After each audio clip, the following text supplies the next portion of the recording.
We can use our hands for many things, and if the situation arises, even help save a life. The simple but effective method of CPR, which has saved countless lives since its birth 50 years ago, is the result of a quest to sustain life that began in ancient times. The first successful attempt to revive someone with mouth-to-mouth resuscitation was recorded in the 18th century, but the technique was later abandoned, replaced by a number of ineffective and sometimes bizarre methods.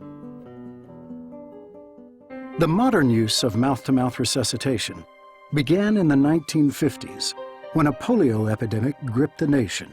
A young Dr. James Elam was on the wards of University Hospital in Minnesota when he saw nurses rapidly wheeling a teenage boy down the corridor. The boy was turning blue, clearly just moments from death. The night before, Dr. Elam had read about an unorthodox method of resuscitating a non-breathing patient, and his instincts told him to use it now.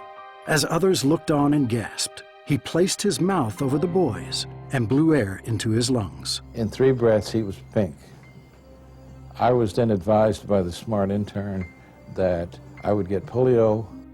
I guess I was just cocky, I don't know. There's also the fact that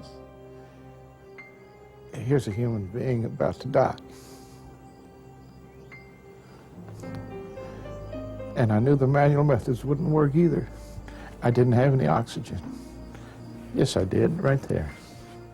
Dr. Elam's bold and compassionate act saved the boy's life and gave the world the first reliable method to revive someone who has stopped breathing. As Dr. Elam, Dr. Peter Saffer, and others pursued the development of this technique, another equally important discovery was being made by accident.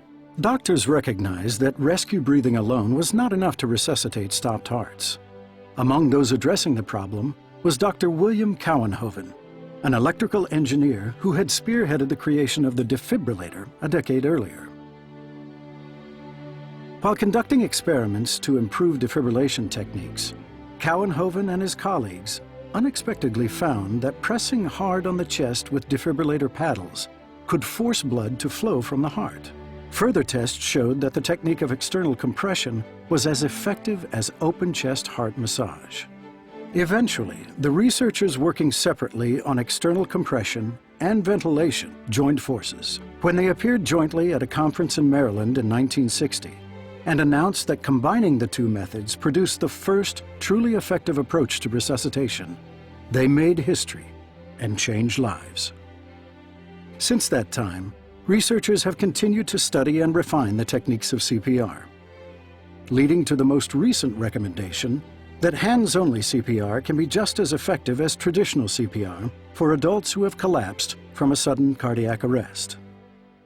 Thousands of lives have been saved by CPR, but statistics alone can't convey the impact that this method has had on individual lives. I had a great life. I had a beautiful wife, 2 lovely girls. I was 38 years old at the time, was in good shape.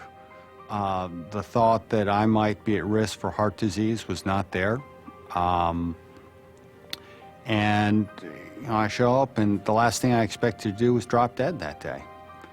Got up one morning to go to the fitness center to work out. I'd been doing it several months. And I walk in, and there's 7 or 8 people standing, and I see Stuart laying on the floor, motionless. A couple other seconds go by, and I say, not a doctor. I took CPR course about 6 months previously. And so I checked his pulse, and I certainly didn't feel anything.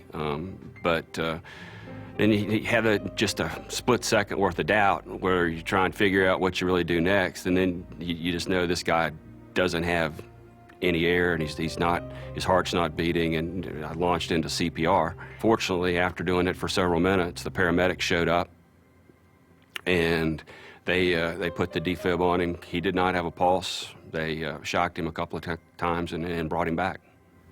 There had been 6 to 8 people witnessed me. When I had the event, they didn't know what was going on. They thought I was having a seizure.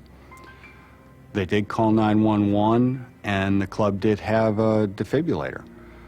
always told myself I just really needed to go get the training because I didn't want to be in a position where I couldn't help in the event I was faced with those circumstances again. Without Steve, without CPR, I just wouldn't be here.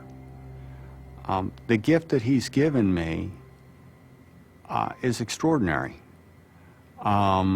Just the time that I've had with my family, with my children, you can't put a price on that.